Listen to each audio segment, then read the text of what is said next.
A ver, inta tique de WOW, nós está Women para Women, uma organização que começou em 2017, onde nós está enfocado no crescimento personal e profissional de nossos membros, no desenvolvimento na carreira e na mesa.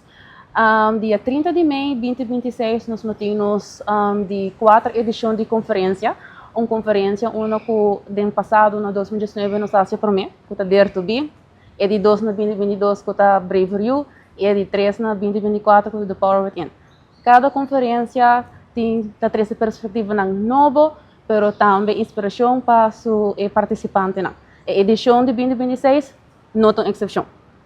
Lead Your Legacy, dia 30 de maio, onde nós enfocamos com foco riba 4 diferentes pilares de liderazgo visão, liderazgo disciplina, liderazgo coragem e liderazgo criatividade.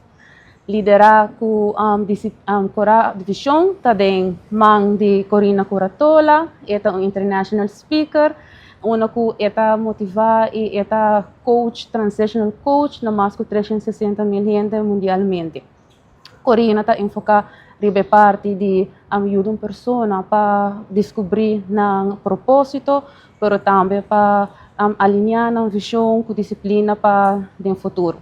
E de 2 oradores que nós temos para o dia aqui, está Jasmina Wiersma, ela é economista, PhD, ela foca em pilar liderazgo disciplina, uma que vai mais na parte de empoderamento financeiro, mas também crescimento sustentável. Tenho o prazer e honor de fungir como co-moderador para Lead Your Legacy dia 30 de maio. Eu estou fungindo o rol aqui nisso, eu compartilho cenário com o membro de WOW, que é Miriam Figueroa, e para mim é um prazer compartilhar culturas que participar em audiência de dia aqui. Fica op nível de pay.away, mas também por acercar-nos via nosso website ou também nosso e-mail adresse wow@info@gmail.com para ganhar tickets, se você desejar.